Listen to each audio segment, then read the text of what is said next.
الحمد لله والعاقبة للمتقين ولا عدوان إلا على الظالمين وأشهد أن لا إله إلا الله وحده لا شريك له ولي الصالحين وأشهد أن محمدا عبده ورسوله صلى الله عليه وآله وصحبه وسلم عباد الله اتقوا الله حق التقوى ولا الليال وحينو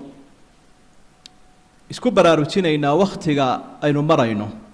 ee qiimaha leh waa bishii shacbaan ayaynu ku dhex jirnaa oo ramadaan ka horeysa bisha shacbaan waxyaabaha aadka u habboon waxaa ka mid ah in looga faa'iidaysto siduu nebi maxamed uga faa'iidaysan jiray calayhi salaatu wasalaam waayo cid aynu ku dayanaaba aynu leenaho rasuulkeenniya wuxuu nabigu xusay calayhi salaatu wasalaam usaamatu bnu zayd asxaabiga la yidhaahdaa su-aal weydiiye wuxu uhi waxaan ku arkayaa bishan shacbaan adigoo aada ugu dadaalaya soomka inaad soomto maxaa jira sabab u ah markaa rasuulku wuxu uhi sala allahu calayhi wasalam bishan ilaahay wuxuu kor yeelaa camalka addoommaha marka aniguna waxaan jecelahay camalkayga in ilaahay loo kor yeelo la horgeeyo anigoo sooman sidaasuu nebigu ku jawaabay calayhi salaatu wasalaam marka culimmadu waxay leeyihiin 3 jeer baa la kor yeelaya camalka mar waxa weeye maalin walba siduu nebigu sheegay calayhi salaatu wasalaam xadiidkii saxiixu muslim iyo bukhaariba ku sugnaa waxa uu leeyahay tacaaqabuuna fiikum malaa'ikatun billayli wa malaa'ikatun binnahaar waxay sukiin bedelaya habeenkii iyo maalintii malaa'ig oo camalka ka qoraya addoomaha oo warbixintii ka qaadaya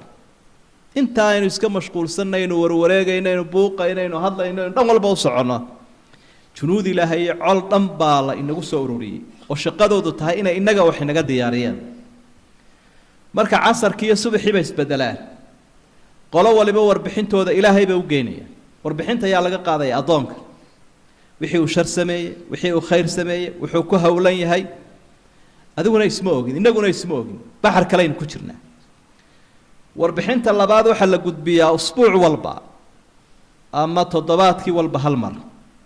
nebigu calayhi salaatu wasalaam xadiid kaleo saxiixa wuxuu ku xusay abi hureyra uu warinayo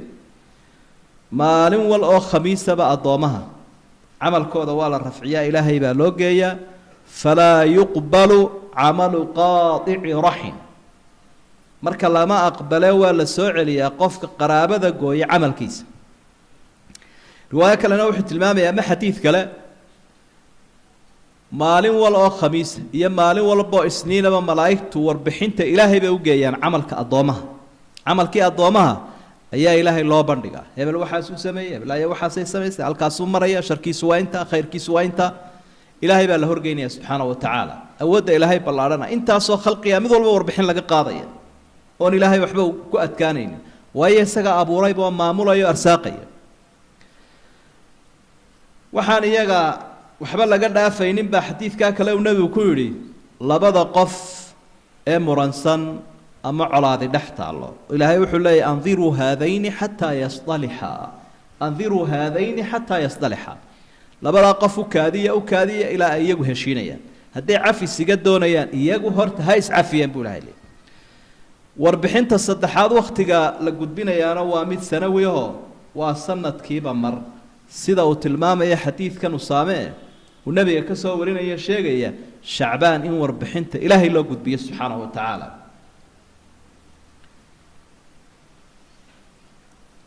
faa'iidooyinka ku jira soomka la soomayo shacbaan waxaa ka mida bay leeyihin culimadu wuxuu noqonayaa كالتمرين على صيام رمضان قفك أوسي تببرنا يا بشي رمضان ووحو لسي قبسنا يا قفك صومك وصومك با أوسي معانانا يا نفتي سيبا وعربي سميس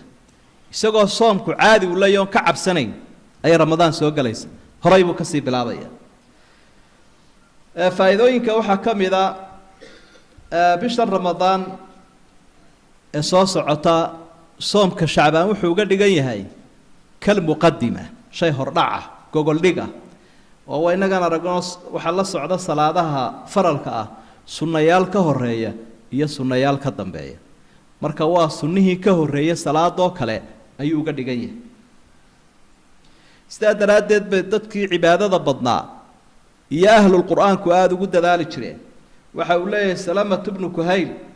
kaana yuqaalu shahru shacbaan shahru lquraa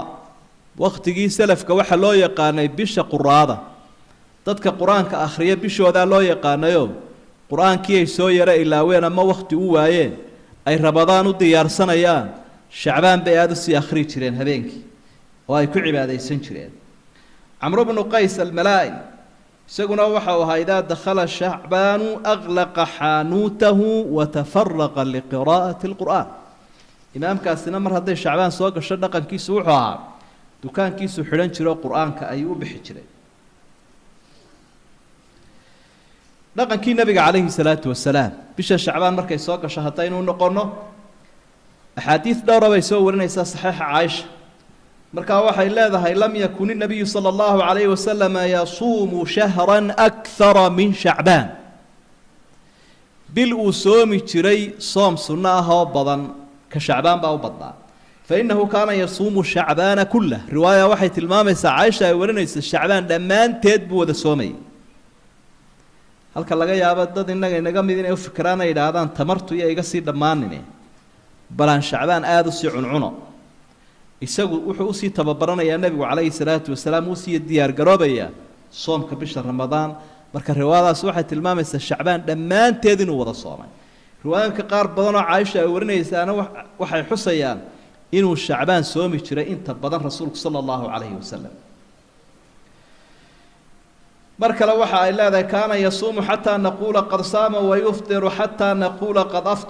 qad afdara walam arahu saa'iman min shahrin qatu akthara min siyaamihi min shacbaan kaana yasuumu shacbaana kullah kaana yasuumu shacbaana ilaa qaliila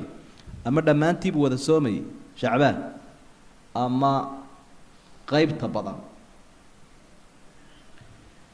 waxaa jira habeen inagu soo dhow oo loo yaqaano laylata nisfi min shacbaan habeenka ay kala badhantahay bisha shacbaan 15 tahay habeenkaa isaga ah fadli gaara ku soo arooray waa xadiis saxiix xasan ah oo nabiga ka sugan calayhi salaatu wasalaam wuxuu tilmaamayaa xadiidkaas oo nabigu yidhi ilaahay wuu soo degaa habeenka ah oo samada adduunyada u sokayso u soo degaa fayakfiru lijamiici alkhalqi ila almushrika waalmushaaxin khalqigoo dhan wuu dembi dhaafayaa mid gaala iyo mid naxli jiifa mooyaane gaal de isaga looma dembi dhaafo waxaa kaloo dembi dhaafka habeenkaa ka hadhaya qofka mushaaxinka ee xiqdiga iyo xasadka walaalihiisa muslimiinta u haya bal haddee naxligii dadka naafeeye ee laabta ay isugu wada hayeen ay la wada bukeen gaalnimadii buu la simay rasuulku sala allahu calayhi wasalam gaalnimadii iyo kufrigii wuxuu la simay inaad u xanuunsanayso oo laabtaadu ay la kadeedantay nacaybshiyaha aad u qabto walaalahaaga muslimiinta ah arrin aad iyo aad u weyn labadaas iyagu way ka hadhaan liiska dembi dhaafka laakiin inta kale waa loo dembi dhaafayaa buu rasuulku yihi sala allahu calayhi wasalam wax fadliyahoo u gaara habeenkaa 15aad intaasaa ku soo arooray way dhacdaa bahjad iyo magac noocaasa in loo bixiyo oo cibaado gaarah iyo sadaqo gaarah iyo salaad gaara dadka qaarkood ay sameeyaan axaadiid baa ku soo aroortay dabcan laakiin kulluhaa daciifa waa waahiya axaadiidtaasi may gaadhin heerkii lagu daliishanayay inkasta oo salafkuna saalix culimmadii hore qayb ka midii ay odhan jireen dee kol haddii habeenkaa xadiidkan fadligan uu ku sheegay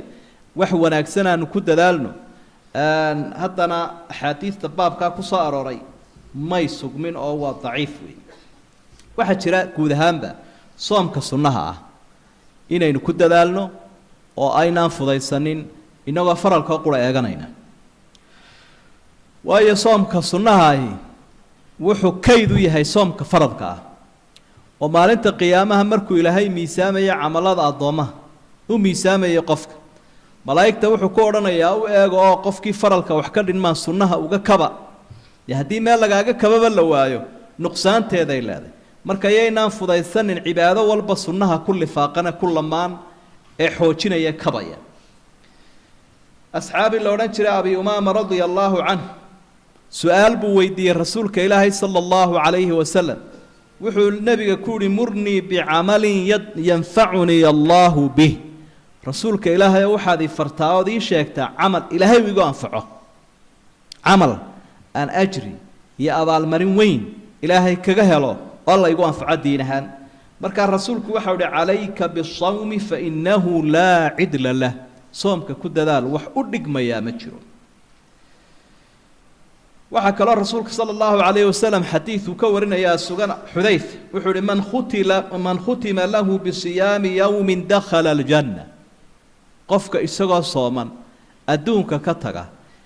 geeri ay ku timaado ama gaari hal qalimo ama mawtul fajah hawi maado ama dhinta isagoo sooman jannada ayuu horay ka galaabu rasuulku sallallahu alayhi wasallam Abdullah ibn Umar wuxuu isaguna ka warinaya rasuulku sallallahu alayhi wasallam xadiidkii saxiixa inagu dhiirigelinaya guud ahaanba soomka as-siyam wal qur'an yashfa'an lil 'abdi yawm al-qiyamah soomka iyo qur'aanka labadaas waxay u ergeeyaan adoonka maalinta qiyaamaha ergada amalkan saalixa ah ilaahay uu aqbalaya soomkii waxa uu leeyahay rabbi mana'tuhu at'ama wash-shahwa fashaffi'ni fi ilaahay uu adoonka waxaan u diiday cunadiisii iyo hamadiisii iyo wixii uu jeclaa ilaahay ergada iga aqbal quraankiina waxa uu leeyahay rabbi mana'tuhu an-nawma bil-layli fashaffi'ni fihi qala fayushaffa'an ilaahay adoonka waxaan u diiday inuu habeenkii seexdo quraanka hadaanay uu akhriyay uu igu cibaadaysanay ilaahay ergada iga aqbal de waa kalaamkii ilaahay waa sifadii ilaahay ilaahay ergada uu ka aqbalaya marka quraankii iyo siyaamkii iyo qiyaamkii waa sarajoogi akhrintii quraanka la akhriyay iyo soomkii marka inaynaan u yaraysanin aynu aad ugu dadaalno waqtiga aynu ka faa'iideysano ayaamaha aynu fursad haysano intaynu noolay fursad buu ilaahay na siiyay subhanahu wa ta'ala bari dhaweed waxa la siiyay shahaadada caalamiga ah ee loo yaqaan Nobel Prize nin reer Japan ninkaasi daraasad uu sameeyay wuxuu ku soo helay arrin cusub oo ah qofku hadduu wiigii soomo 2 cisho ama 3 cisho soom de kan islaamka kama hadlayo isagu hadduu naftiisa qadiyo buu kuleeyay hadduu naftiisa qadiyo gaajaysiiyo 8 saacadood laga bilaabo ilaa 16 saacadood usbuucii walba 2 cisho ama 3 cisho jirkiisu wuxuu gubayaa oo dib u isticmaalayaa u cunayaa al-khalaaya al-mayt unugyadii dhintay iyo waxyaabihii dheeraadka ahaa sida subagii iyo duhuntii sidaa daraaddeed qofkaasi wuxuu ka badbaadayaa cudurrada uu ka mid yahay kansarku ee khatarta badan oo ku yimaada cunada badan iyo inaan jirkii cunada marnaba laga kala joojinba